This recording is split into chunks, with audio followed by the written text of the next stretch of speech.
Deixa eu fazer uma... Olá, iniciamos então a nossa primeira noite, tarde, não é tarde, mas iniciará oficialmente a noite da nossa semana acadêmica dos cursos de Direito do Grupo UniFTech. E para brilhantar a estreia, nós temos uma convidada muito especial, Ana Amélia Lemos. Vou dizer que é a nossa sempre senadora, apesar de hoje estar ex-senadora, que gentilmente aceitou o convite para compartilhar conosco não só a sua experiência, mas algumas boas ideias também. Ana Amélia Lemos, que está conosco, jornalista de formação e também por não só opinião, mas sempre se posicionando de uma forma muito importante para o nosso estado. Trabalhou muito tempo no Grupo RBS, Rádio Gaúcha, e pode me complemente, por favor, formada pela PUC, natural de Lagoa Vermelha para o mundo, né? Em Brasília fez sua casa, nos representou por tantos anos e é ainda para nós uma grande referência e expoente na política gaúcha. Muitíssimo obrigada, já lhe passo a palavra, dando as boas-vindas para essa abertura da nossa Semana Acadêmica do Direito. Boa noite, minha cara Fernanda Pimentel, você que é a coordenadora do curso de Direito de todas as unidades da Uniftec e especialmente da unidade de Caxias do Sul, é uma terra que eu quero tão bem, na Serra Gaúcha.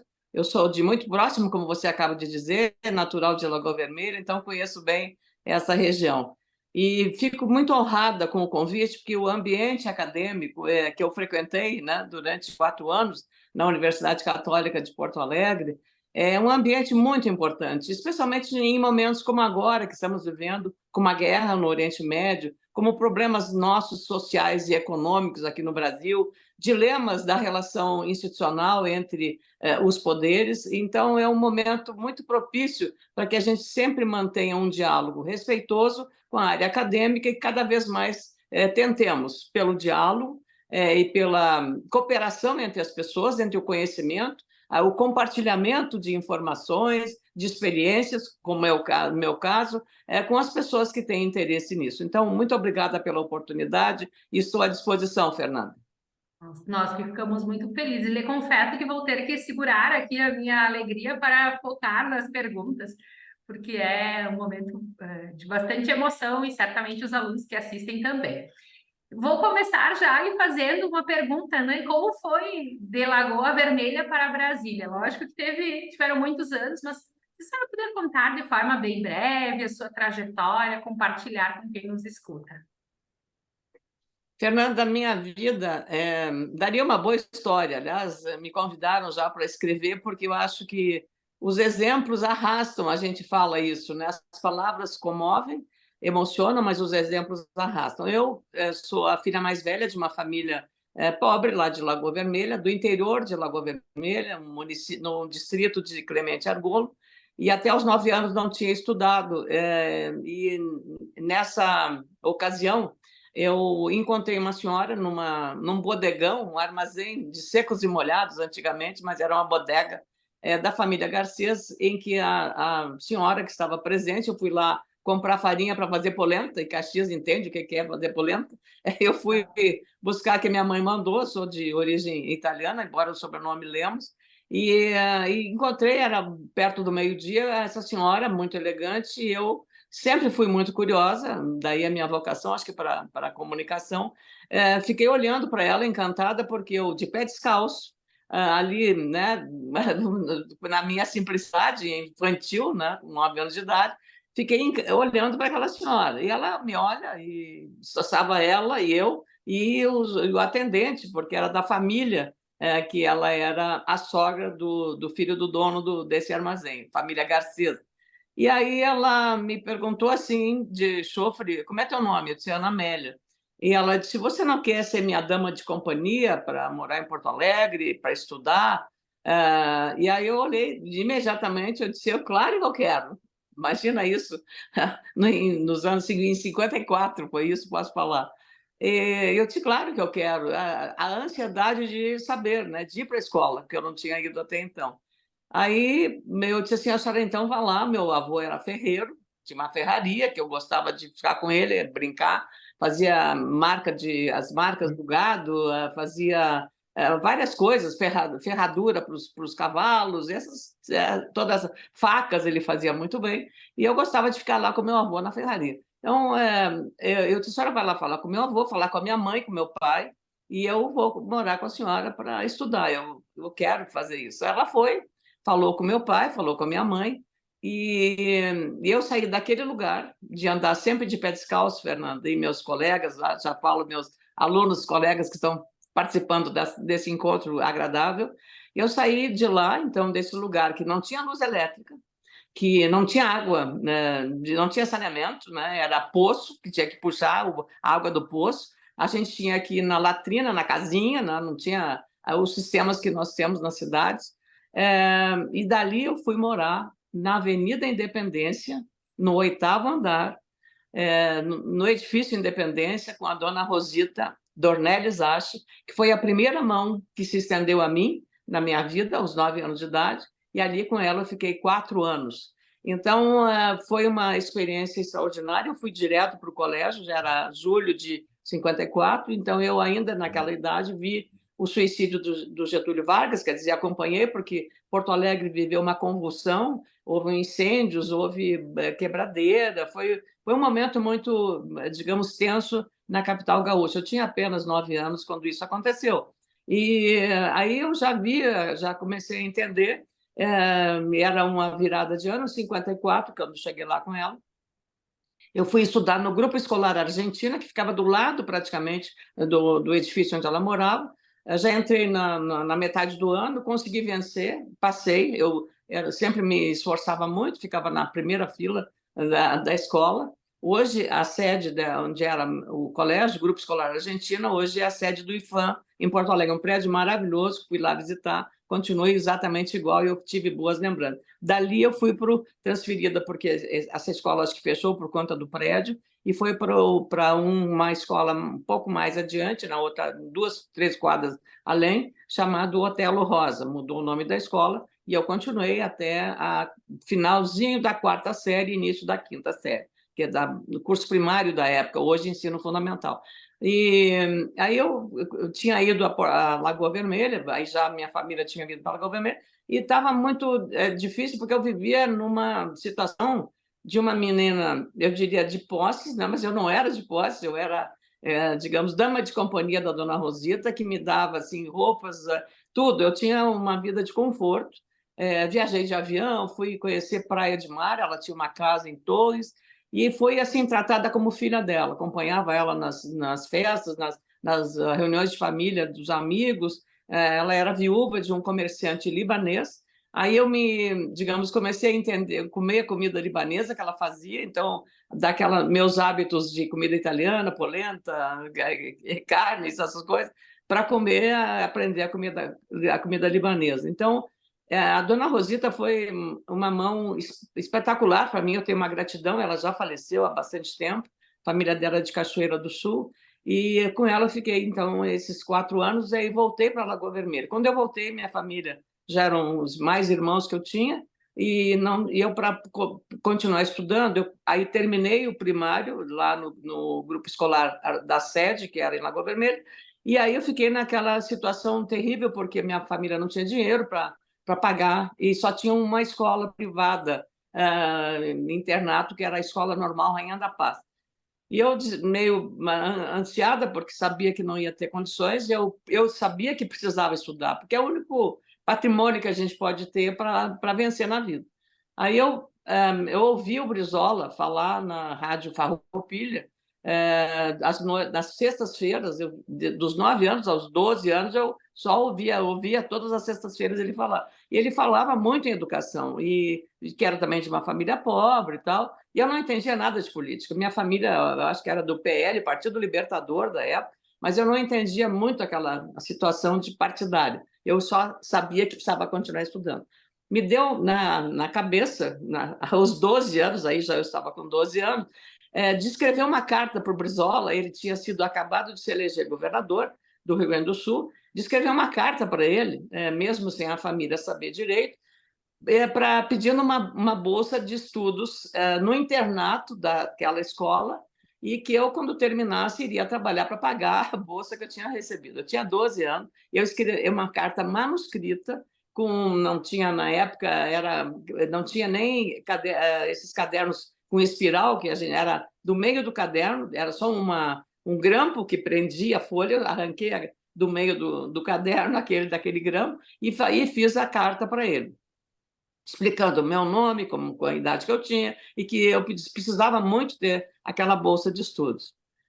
Para minha surpresa, uma pessoa de Lagoa Vermelha pediu que entregasse a carta no Palácio Piratini, né? Entregasse na portaria a carta lá, a minha cartinha para o governador. Quer dizer, sabe, uma tentativa. Você precisa, na vida, ter ousadia. Você precisa fazer coisas. Você não tem que esperar que os outros façam por você. Se eu ficasse esperando, talvez estivesse até hoje esperando que alguém fizesse alguma coisa. Eu fiz isso aos 12 anos de idade. E aí, para surpresa, Fernanda, logo veio, dali, eu acho que uns 2 meses, veio a resposta, me concedendo a bolsa integral na Escola Normal em da Paz. Como eu sempre fui uma boa aluna, passei todos os anos, eu fiquei todo o tempo, todo o período do curso ginasial da época, 4 anos, e mais os 3 anos do magistério, que era a Escola Normal, eu passei e fiquei com essa bolsa. Então, eu devo, a segunda mão que se estendeu foi do Brizola, com essa bolsa de estudos. Aí consegui um emprego também numa área pública, fui transferida. As irmãs de São José, que eram da Escola Normal em Andapá, foram maravilhosas, elas permitiam, porque abriu uma escola pública, uma escola à noite, noturna, e eu consegui um emprego. Então, eu ficava interna, mas eu consegui à noite ir para essa escola de auxiliar de disciplina, e eu conseguia, com isso, ter uma melhora de sustento e manter as minhas despesas. Mas no meio do caminho, antes disso, nas férias de dezembro, eu trabalhava como balconista de loja na Casa Sanson para conseguir, com o dinheiro, comprar os meus uniformes, comprar o material escolar. E eu me lembro que meu pai dizia assim, mas é muito pouco. Eu disse, mas é com esse dinheiro que eu compro as coisas do colégio, o uniforme e o material escolar. Então, depois, aí, quando terminei o curso normal, eu tirei nota máxima no estágio, que eu fiz o estágio no mesmo bairro que eu morava, em Lagoa Vermelha, no bairro Gaúcha, que é o nome. Antes chamava Vila Gaúcha, agora é bairro Gaúcha. E aí, de lá, eu queria continuar estudando, né? Então, eu vim com a vontade, porque eu lidava muito com a área social, com as irmãs, a área de ajudar as pessoas, as pessoas que perdiam a casa por um problema, sei lá, de violência ou pobreza mesmo. Então, eu ajudava muito. E a minha ideia era fazer o curso de serviço social. Serviço social só tinha na PUC, acho que tinha na URGS também, mas aí eu fui para fazer o vestibular e tinha no serviço social e o curso de psicologia, eram os 2 cursos que tinham um teste psicológico, que ele era um teste que era eliminatório. Ou seja, não era o exame do teu conhecimento, era o exame da tua cabeça, se tu era certinha da cabeça. E eu tive uma decepção terrível, porque eu fui fazer esse teste e rodei no teste psicológico, porque botava umas figuras, botava uma tinta preta, abria uma folha de papel, e eu olhava aquela folha de papel e navegava, né, como se diz, na maionese. Quer dizer, eu via muitas coisas naquilo. Quer dizer, claro, a imaginação de uma futura jornalista e não de uma futura assistente social. Aí pensei, puxa, mas quando eu rodei, eu tive assim, uma dor tão grande, assim, uma decepção pessoal, né? Eu disse, mas não posso desistir, eu vou ter que... O que é parecido com serviço social? Direito. Direito, ó, é a área de vocês. O que é a área do direito? A área do direito é a área que defende os pobres, que faz a defesa, né, da sociedade, junto com o Ministério Público. Então, eu vou fazer direito. Só que, naquele ano, em 67, no direito havia uma prova oral de latim. E o meu latim era muito, muito básico, não daria para enfrentar um vestibular no direito. Eu disse, qual é a outra área que tem analogia com isso? Então, o serviço social, que é atender à pobreza, direito para defender, e qual é a outra que tem? Comunicação, que você vai fazer a denúncia, você vai dar visibilidade. Aí eu fiz o curso, passei no vestibular, mas aí veio o segundo problema, como pagar a faculdade, que era a PUC.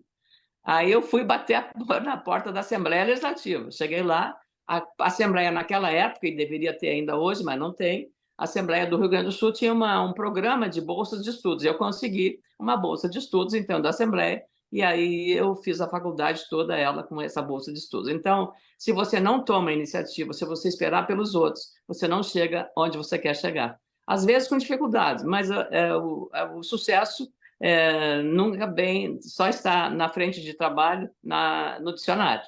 Você tem que trabalhar muito, se esforçar muito para conseguir vencer. Então, foi assim. E aí, do jornalismo, eu entrei na difusora, trabalhei na RBS, em Porto Alegre, só na RBS, fiquei 33 anos, em outros veículos também que me deram para trabalhar. Fiz jornalismo econômico, que era uma coisa que eu tinha mais interesse, jornalismo político também mais tarde, e quando meu marido veio transferido para Brasília para ser diretor da Caixa Federal, o Maurício Tirossi que me convidou para vir para cá também, e aí eu fiquei, né, na RBS em Brasília durante todo o tempo. E o Maurício, com muita sabedoria, que eu devo a ele também isso, essa oportunidade, o Maurício teve a sabedoria de fazer o jornalismo regional, dar atenção às questões regionais.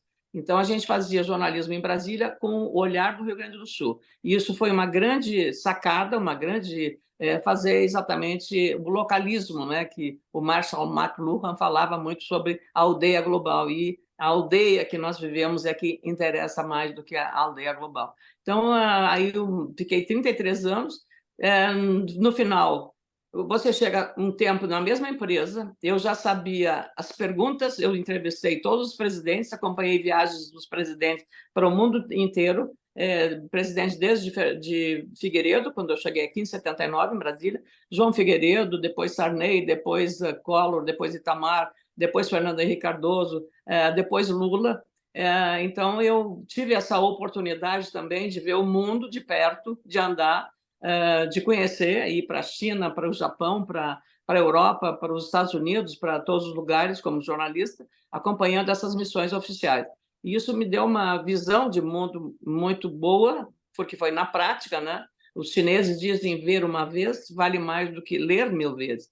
E então, graças a essa experiência, aí, depois de 33 anos, como eu disse, você já sabia as respostas que o entrevistado ia te dar. Aí o jornalismo vai perdendo um pouco o significado. Por outro lado, foi nesse momento que as redes sociais passaram a desempenhar um papel tão relevante que as mídias convencionais, o jornal impresso, as próprias televisões, as próprias emissoras de rádio, começaram a perder força, que não souberam se adaptar aos novos tempos da tecnologia moderna, da disrupção que houve na área da comunicação. Aí eu pensei, meu prazo de validade passou. Fui convidada para entrar na política, entrei, fiz opção de um partido político e fui candidata ao Senado e entrei no Senado.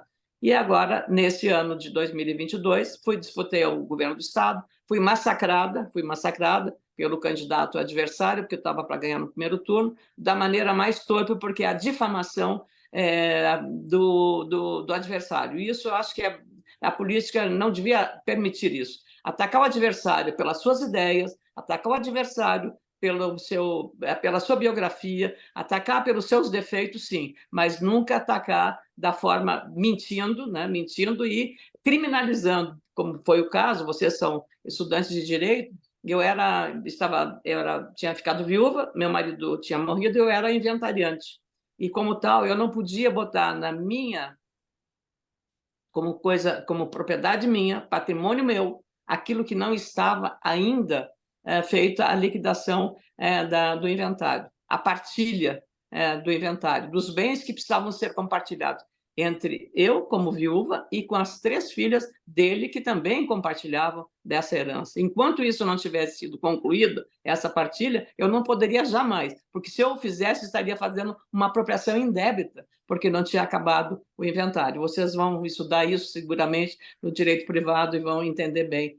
E aí fui cobrada por isso, e quem não entende dessas questões, eu também não soube certamente explicar claramente para os eleitores, e aí então perdi a eleição, aquela ao governo do Estado em 2014.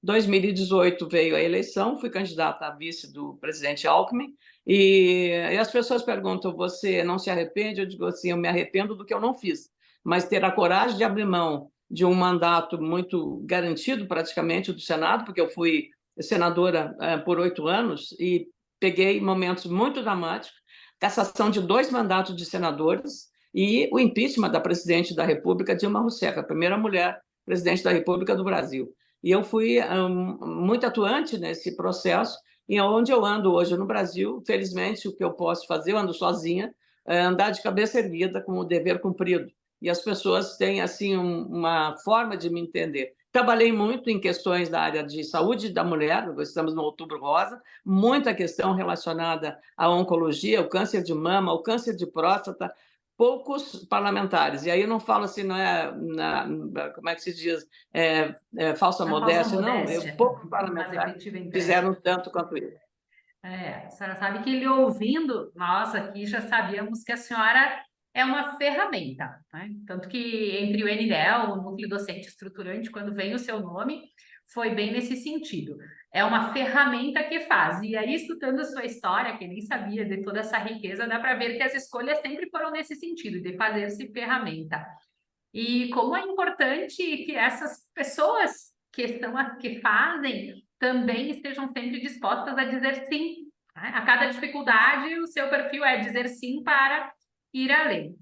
E aí eu queria perguntar para a senhora qual foi a diferença, estando em Brasília, a partir do momento que sai do papel, que entrega informação para criar oportunidades para outras pessoas, né? Quando entra no Senado, de certa forma, mudar vidas de pessoas, não só mais narrar, né? Passa a ter um papel menos coadjuvante, se é que dá para a gente dizer assim, da anterior, que era jornalista. Como foi? O que mudou de fato para a senhora? Olha, Fernanda, muito boa a sua pergunta. Primeiro, o jornalismo me ajudou a interpretar e a entender a realidade. Então, o jornalismo te ensina isso, porque você tem que aprofundar. Segundo, eu entrei no Senado como uma senadora do agro, uma senadora defensora da agricultura, porque o Rio Grande do Sul é um estado agrícola, continua sendo uma base da economia do estado do Rio Grande do Sul, é a agropecuária. Então, eu cheguei com essa perspectiva de defender o setor. Como eu abri o meu gabinete para um mandato compartilhado, um mandato colaborativo, eu abri o gabinete para todos que bateram na minha porta. E a área de saúde foi a que mais bateu a minha porta. E como eu dei abertura e eu dei acolhimento e eu compartilhei as dores do setor, eu comecei a entender e a discutir, a entender doenças como eu nunca tinha visto, como fibromialgia, por exemplo. Mieloma múltiplo, que é um câncer que dá, como dizem os especialistas, no tutano da coluna, como a leucemia, como a ELA, esclerose lateral amiotrófica, que está tão comum, e assim sucessivamente, psoríase, outras doenças que são recorrentes. E comecei a trabalhar. Então, eu trabalhei muito na área da saúde, projetos meus foram apresentados, aprovados, estão em vigor num mandato só de 8 anos. Matérias que são muito complexas, tem conflitos de interesse, como aquela que obriga plano de saúde a pagar o paciente que é cliente de plano de saúde e que tenha diagnóstico de câncer, que o plano de saúde pague a quimioterapia oral, que é o medicamento que toma, um comprimido quimioterápico para a pessoa fazer o tratamento do câncer, qualquer tipo de câncer. Isso foi um avanço, eu venci muitas barreiras, mas eu ia na Câmara, eu falava com os deputados, falava com todo mundo para tentar desobstruir os canais que são complicados, porque os conflitos geram choque de interesse. E não só na área da saúde, esse foi um deles.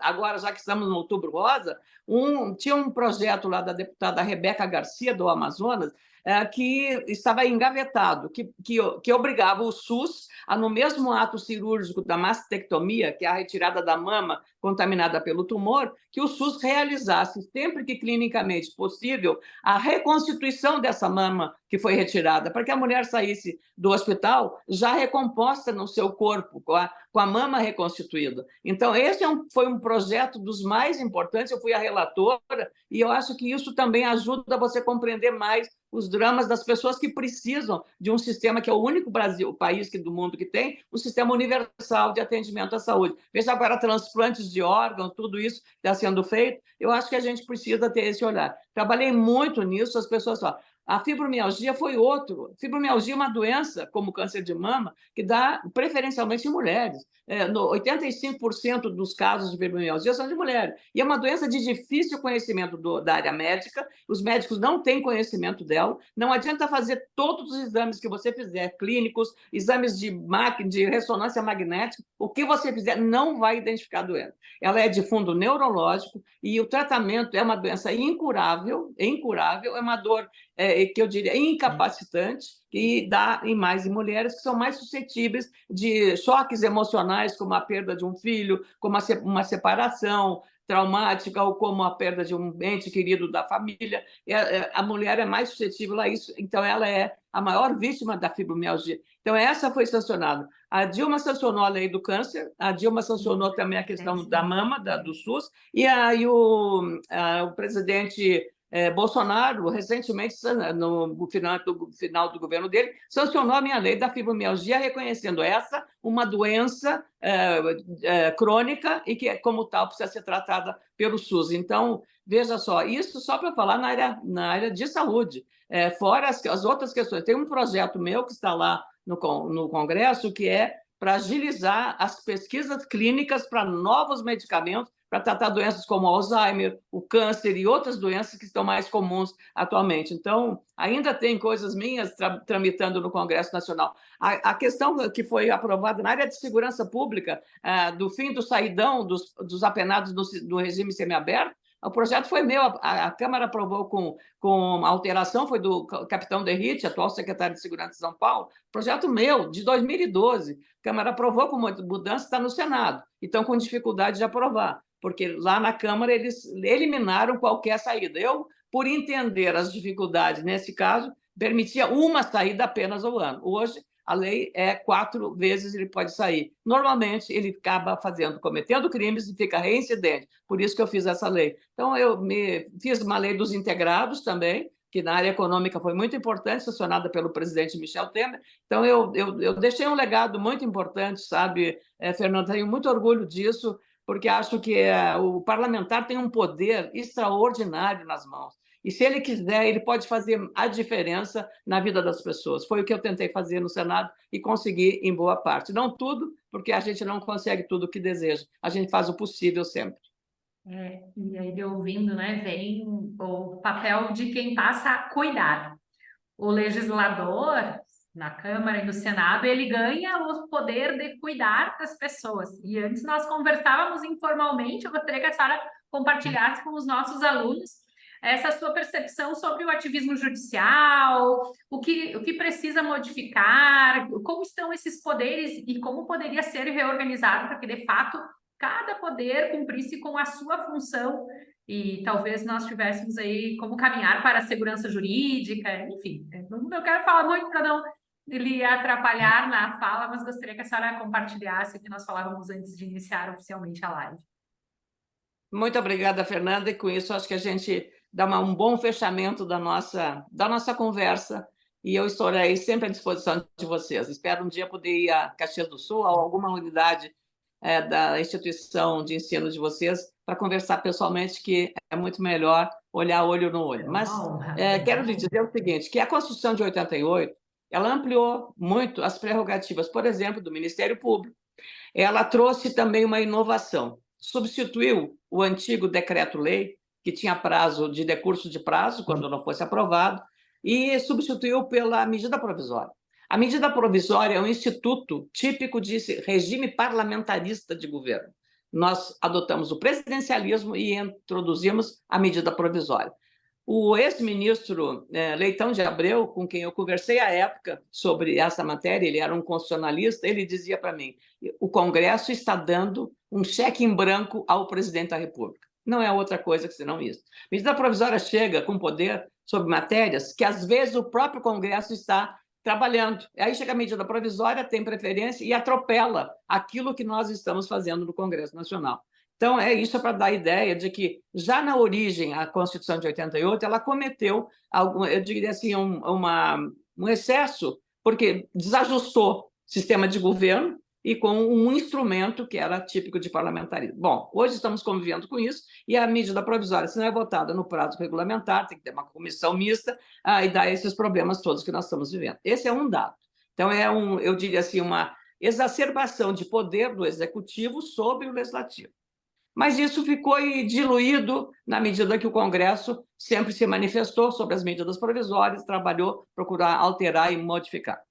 Mas agora nós estamos vendo um ativismo, chamado isso que você mencionou, ativismo do judiciário, e gerando mais uma questão de insegurança jurídica que é muito ruim para o país, sobretudo para o campo econômico e também para os direitos do cidadão. Veja só, a Constituição de 88, lá em 88, foi dito que o marco temporal para novas reservas indígenas era o dia 5 de outubro de 1988. Nós estamos em 2023, fazem 35 anos que a Constituição está em vigor, e só agora a Suprema Corte, com menos de 2 votos, quer dizer, a maioria dos votos, exceto 2 que votaram contra, decide o contrário do texto constitucional de 88. Vou dar um outro exemplo também que impacta, que tem noção agora, porque um deputado eleito no Paraná, o promotor principal da Lava Jato, Deltan Dallagnol, teve um mandato cassado, porque o que aconteceu naquele processo?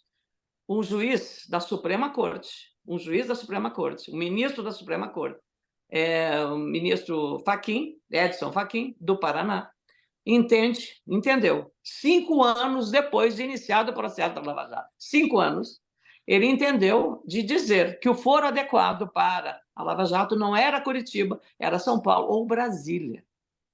Num caso desses, não pode você esperar 5 anos para praticamente anular tudo que foi feito. Isso, a insegurança jurídica criada em cima disso, a imagem que nós passamos para o mundo, a Lava Jato consagrou o Brasil como as mãos limpas na Itália foram consagradas.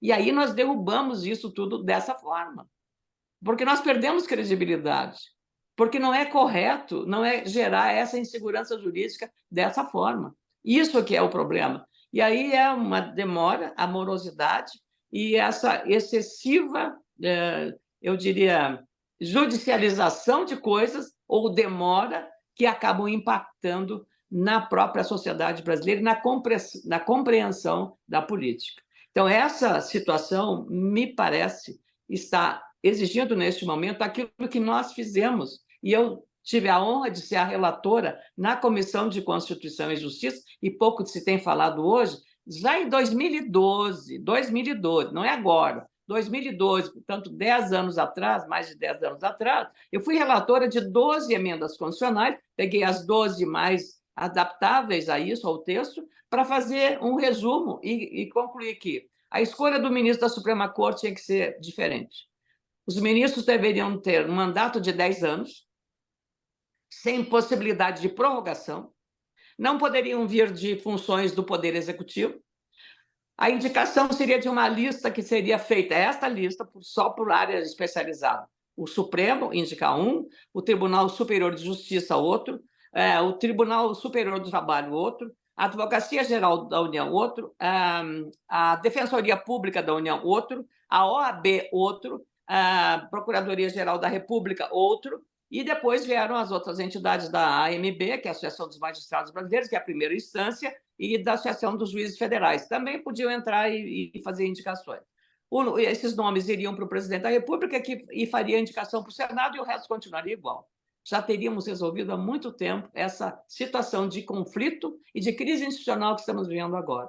Estaria tudo já resolvido lá no momento em que não era tão aguda e tão tensa a relação entre os poderes. Agora nós estamos vivendo essa que é, no meu juízo, uma crise institucional que pode desaguar numa crise maior, porque aí o Congresso reage para enfrentar o excessivo o protagonismo do Supremo Tribunal Federal, especialmente na Justiça Eleitoral e nas outras também, e isso acaba criando uma, digamos assim, uma irritação da sociedade, uma oposição da sociedade a um poder que deveria ser, como todos os outros, muito respeitado pela sociedade. Então, é lamentável que a gente esteja vivendo isso, pela falta de, talvez, sensibilidade dos magistrados. E quando um ministro, o presidente do Poder Legislativo, faz uma queixa ou diz que vai fazer tais e tais medidas, que é competência do Poder Legislativo, o ministro se manifesta fazendo críticas à opinião.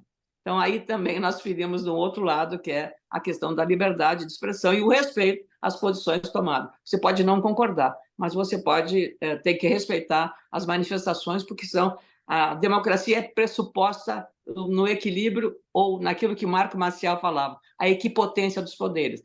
Os poderes têm as suas limitações e têm que agir dentro das suas prerrogativas. Fora disso, aí é uma usurpação de poder que não convém a uma democracia forte, como deve ser a nossa do Brasil.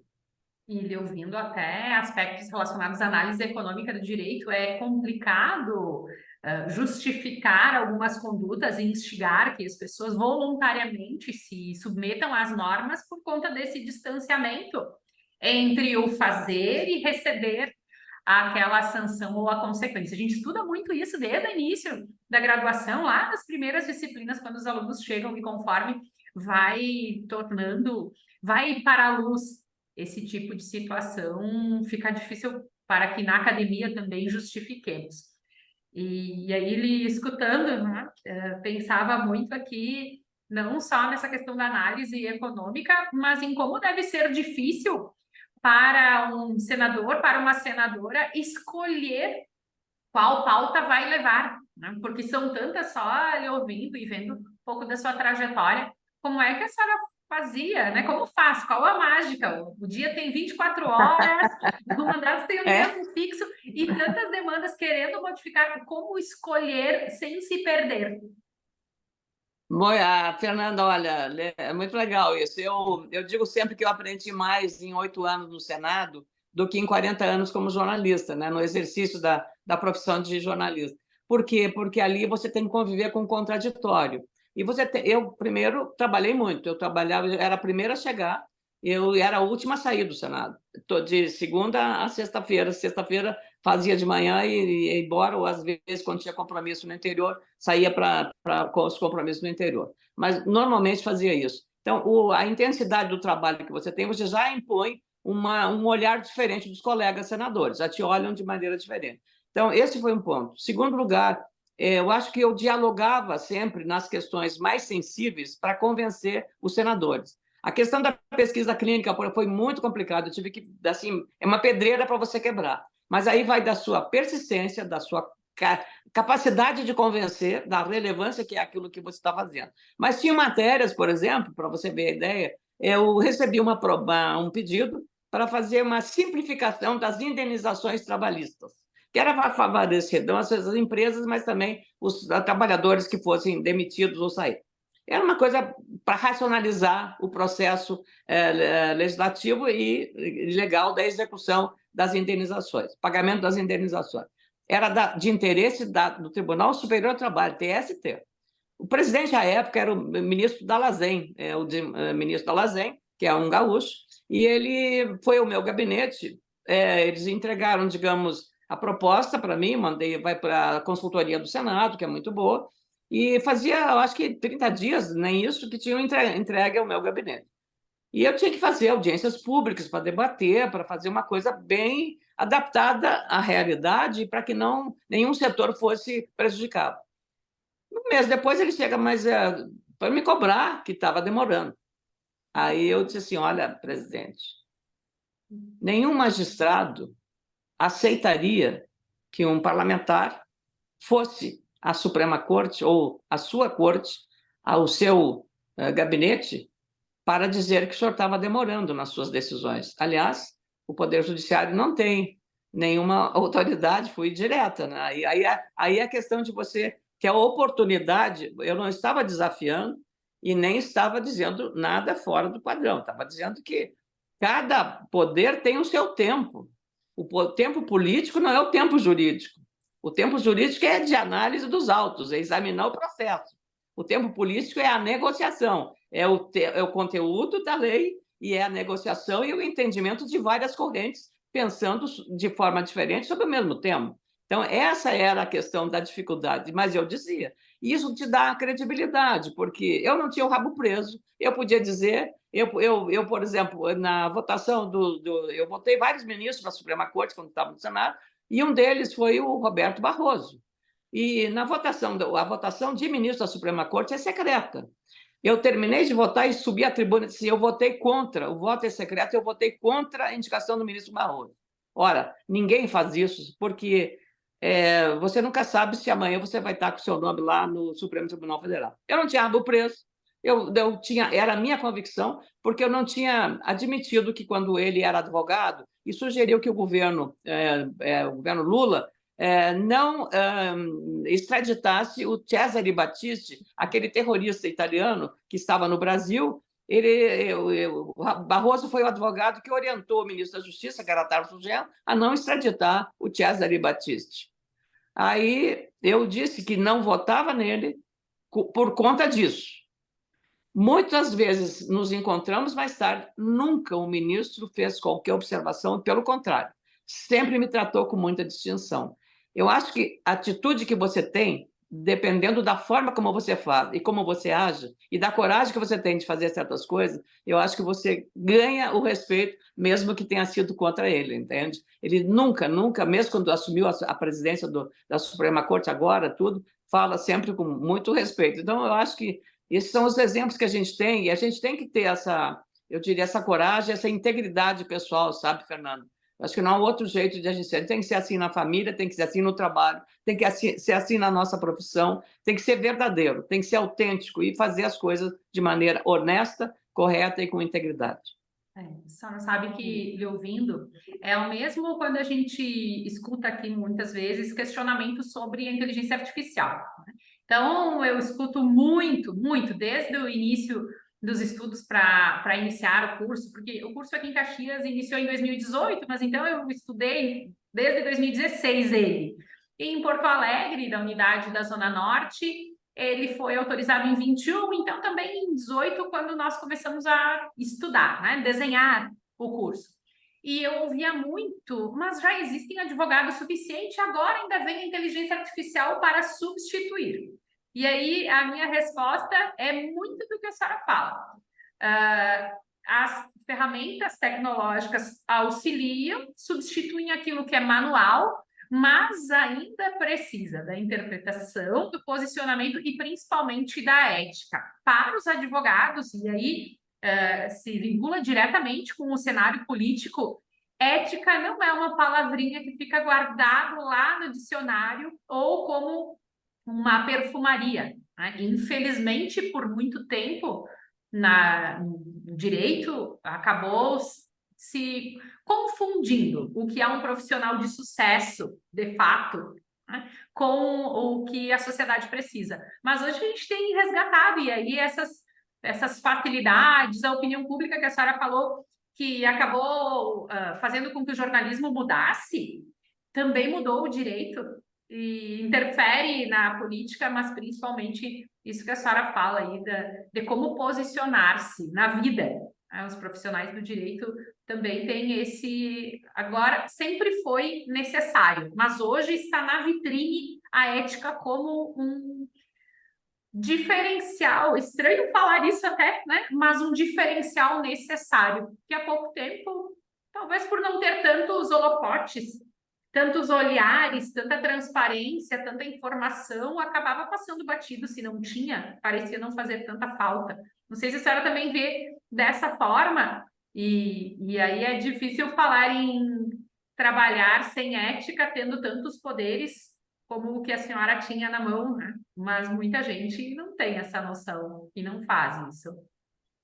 Especialmente, Fernanda, naquelas posições em que o poder que o Estado lhe confere, através de um concurso público, seja de um promotor de justiça, seja de um magistrado, seja de um advogado, seja de qualquer agente público, é extrapolar a missão de denunciar ou de investigar conforme a Polícia Federal, Polícia Rodoviária.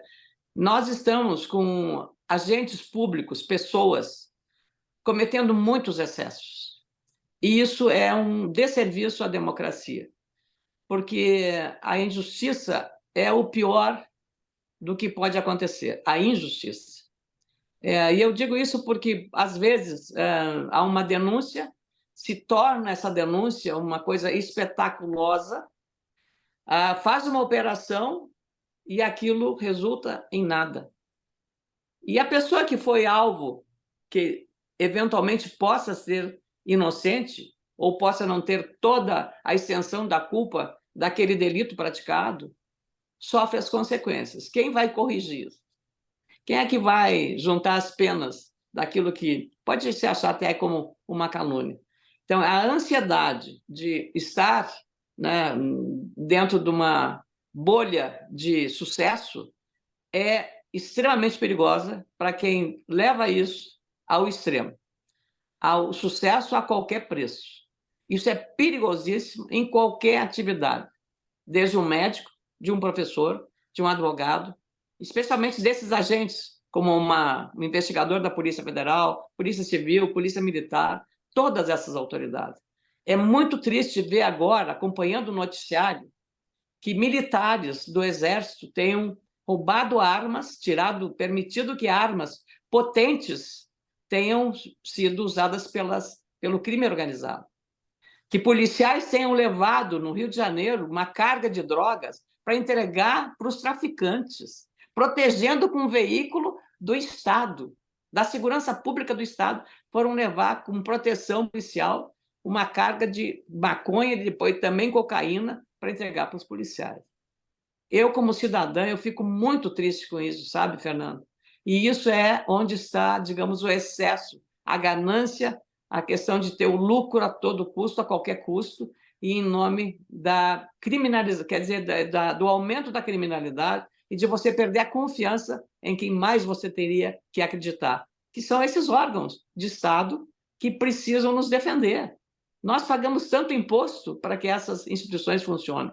Lamentavelmente, a repetição desses fatos tem sido tão frequente que a gente acaba perdendo a esperança. Eu sou uma pessoa otimista, sempre fui, porque eu procuro agir dentro da lei, agir eu com as pessoas, as minhas relações, ser honesta, ser correta. Jamais me passou pela ideia de enganar ou sei lá, tentar tirar proveito de qualquer coisa, até nos negócios. Prefiro perder do que, eventualmente, ter alguma coisa que vai me incomodar. Então, eu acho que a gente está vivendo momentos muito delicados, muito mesmo, por conta dessa questão ética que você usou. Essa palavra é chave, Fernanda. E a ética não pode ser apenas para uns, só para os pastores, só para os padres, só para os religiosos, mas para todos, para o parlamento, para o poder executivo, legislativo, judiciário, para os vereadores, para os deputados estaduais, federais, para os senadores, para o prefeito municipal, para todo mundo, para os professores. E nós temos que voltar a entender que não dá para abrir mão da ética. A gente não pode abrir mão da ética. E a gente tem que cobrar também das nossas instituições essa forma de agir adequadamente. Então, é muito triste. Eu fico muito, porque sempre fui defensora das instituições, eu acompanho o que os militares fazem para o Brasil, na Marinha Aeronáutica, estive no Projeto Antártico, viajei unidades da Amazônia, o que levam de medicamento, tudo o que os militares fazem. Estive no Líbano, vendo uma patrulha da Marinha protegendo a fronteira do Líbano contra os ataques, logo depois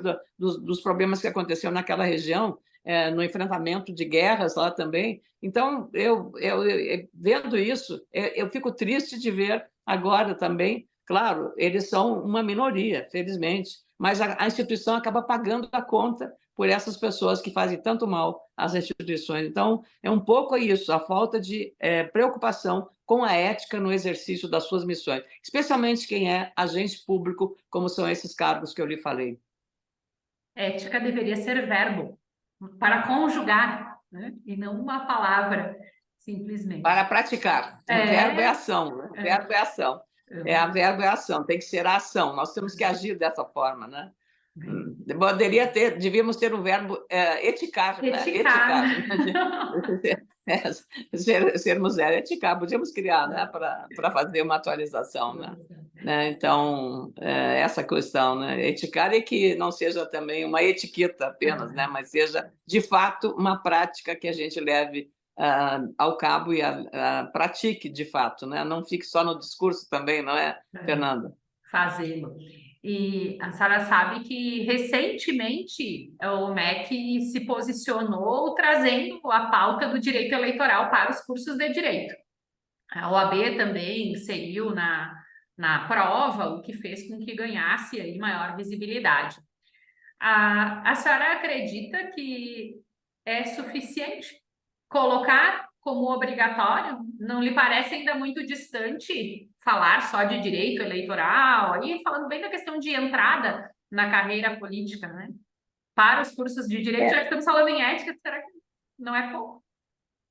Eu acho que você falar do direito eleitoral, como você está dentro da área dos especialistas, é uma área especializada que a cada 4 anos, né, nós temos uma eleição, né? No caso, a cada 2 anos, porque as eleições não são coincidentes. Até nisso eu gostaria que eu prefiro que o Brasil tivesse eleições coincidentes, né? Uma vez só, coincidência de mandatos, né? Prefeito, governador e presidente da República. Acho que seria muito bom para o Brasil. Há algumas levantamentos de algumas dúvidas, porque isso pode, digamos, uniformizar o pensamento. Eu não creio, eu acho que nós já estamos em condições de maturidade para fazer essa unificação do mesmo prazo de coincidência dos mandatos de todas as áreas.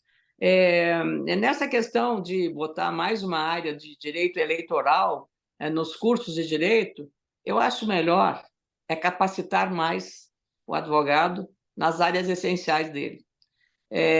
Trazer mais uma área de especialidade, isso no final da formação do curso de Direito, como é hoje, ele poderá optar por isso. Aí ele vai fazer rapidamente uma atualização naquela especialidade, que é o direito eleitoral. Agora, incluir no curso de Direito, embora eu não seja advogada, eu falo isso como observadora de fora, como jornalista, para entender que poderia entrar outras matérias, né, que estejam mais ajustadas ao direito atual, o direito internacional, ou outras áreas que agora a gente está vivendo, essas coisas mais do dia a dia, que o direito eleitoral teria uma especialização mais, digamos, adequada no tempo dela, no tempo que fosse. E não são todos os estudantes de direito que vão se interessar por cuidar do direito eleitoral. Então, acho que cada um no seu quadrado, não é, Fernanda? Não me parece que seja uma coisa da essencialidade ou ser fundamental ter esse entendimento. Até porque a legislação eleitoral brasileira muda tanto, né? Estão alterando muita alteração e cada vez mais precisa estar atualizado. E quem estuda, quem se especializa no direito trabalhista, no eleitoral, no direito de família, enfim, civil, criminal, todas as áreas que nós temos, né, constitucional também, que são especialistas, são áreas que estão ainda já consagradas, né? Então, quem quiser fazer, vai buscar o seu conhecimento dentro da sua área de interesse para operar e atuar. E a essência dos problemas estão muito além do simples, claro, não desqualificando o direito eleitoral, que é de suma importância, mas a Não, não é essência isso, dos problemas está muito além, né? Na Constituição e na operacionalização dos poderes. E aí, para finalizar, que não posso abusar do seu tempo, quero que a senhora aceite as próximas vezes que nós chamarmos, então tenho que me conter, né? Como as duas últimas pontinhas, assim, perguntas. Qual de todos, se fosse escolher um grande feito, ou o feito que a senhora diz que, olha, esse é o que eu, enquanto senadora, retiro como sendo um significativo para mim, e que a senhora também deixe aí sua mensagem para os alunos que tanto querem ver um Brasil melhor, né? Suas palavras. Quem quer ver o Brasil melhor, Fernando, eu dou um exemplo muito singelo. A história do elefante e do beija-flor.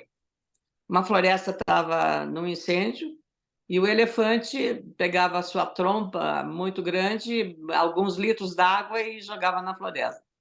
Quando ele viu o beija-flor minúsculo pegando uma gota d'água e jogando na floresta, o elefante, com a sua forma de pensar, do seu tamanho, disse: você imagina que você vai apagar o incêndio fazendo só isso? Aí o beija-flor respondeu com sabedoria: eu sei que eu não vou apagar o incêndio, mas eu estou fazendo a minha parte. É um pouco isso na vida da gente. A gente, não, mas não é comigo. Não é comigo por quê?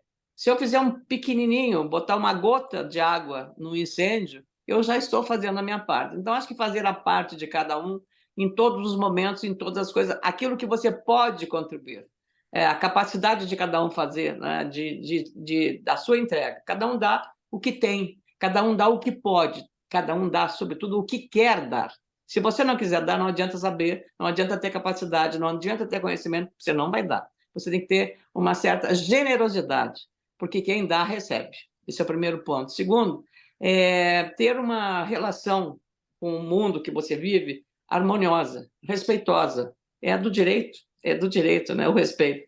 Você pode lutar, você num júri, você vai ter um enfrentamento com a acusação e defesa, mas tem que ser sempre da forma respeitosa. Eu gosto muito de assistir filmes de júris, porque a gente aprende muito sobre comportamento, sobre as emoções, sobre como procede.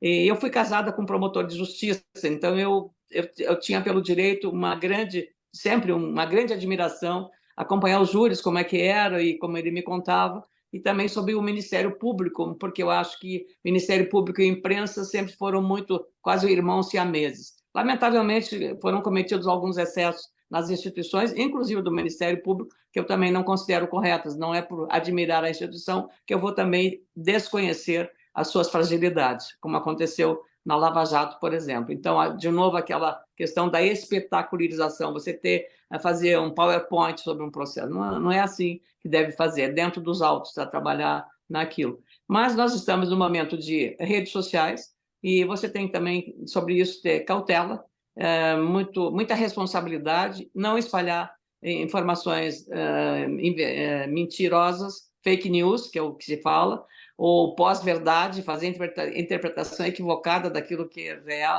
realmente está acontecendo, e ter a integridade pessoal no trato com todas as questões que vierem, seja nas questões pessoais, com os amigos, seja nas profissionais, seja em todas as relações que você tiver, nas profissionais especialmente, porque elas dependem de você estar representando o advogado, representando alguém. E você tem que ser aquele alguém, se colocar no lugar dele e fazer o melhor para tratá-lo como um cliente que vai ter sucesso na demanda dele, se ela for justa. Então, nós estamos tratando de justiça. Então, muito obrigada, minha querida Fernanda, pela oportunidade, e eu estou sempre à disposição de vocês. Eu gosto muito de conviver com os jovens e de transferir um pouco da minha experiência de vida, e eu sou uma pessoa inquieta. Só para terminar, nesse mês de agosto, eu fui conhecer um pequeno país chamado Butão, que é um país que é conhecido, fica na Ásia, imprensado entre dois gigantes. O país não tem nem 1 milhão de habitantes. Fica imprensado, é uma monarquia budista, imprensado entre dois grandes vizinhos, dois gigantes vizinhos, a Índia e a China. Esse Butão, eles não medem o índice de produto interno bruto do país, eles medem o índice de felicidade das pessoas. É um país de renda não tão grande, pequeno, e as pessoas são felizes. E é isso que a gente tem que buscar. São felizes porque são pessoas que vivem em paz, são religiosos, são budistas, né? Então isso ajuda também. E eu tive uma queda, quebrei um tornozelo, tive uma cirurgia bem séria no tornozelo em 2022, e eu consegui, em agosto agora, subir 8 quilômetros numa montanha do Himalaia, a 4.500 metros, e percorrer uma escadaria por 2.000 degraus, 1.000 para subir e 1.000 para descer, para visitar um templo budista construído na montanha do Himalaia há 400 anos. E valeu muito a pena. Quero dizer que desafios, a gente precisa aceitá-los. E quando a gente vence, a gente acredita que a gente tem mais força para fazer outros desafios como esse. Um abraço para vocês todos. Muitíssimo obrigada pelas suas palavras, por tanta generosidade de nos entregar a inspiração, exemplo, história. o que a senhora fez ao longo dos anos modificou a vida de muita gente, então não é só falar, e sim, de fato, entregar para a sociedade que lhe escolheu. Então, muitíssimo obrigada, fico aqui muito feliz, tenho certeza que os alunos também sairão ainda mais entusiasmados com essa nossa caminhada ao longo dos semestres de formação. E com isso tentar modificar um pouquinho ao menos de cada cenário que eles carregam, né? Modificar o ambiente, fazer com que os alunos consigam crescer. Fico mais uma vez à disposição, em nome do UniFTech, agradeço a sua disponibilidade tão generosa de participar. Tenho certeza que sua chegada aqui na nossa semana acadêmica vai trazer muitos bons frutos. E depois sigo em contato com a senhora para lhe contar como foram as percepções dos nossos alunos. Vou parar Muito a obrigada. transmissão agora. Lhe agradeço mais uma vez e quando vier aqui para a Serra ou para a capital, nos avise que a gente quer muito lhe receber presencialmente nas nossas unidades. Vai ser um prazer. Um grande abraço, uma boa noite a todos. Igualmente, um beijo para a senhora e muitíssimo obrigada novamente.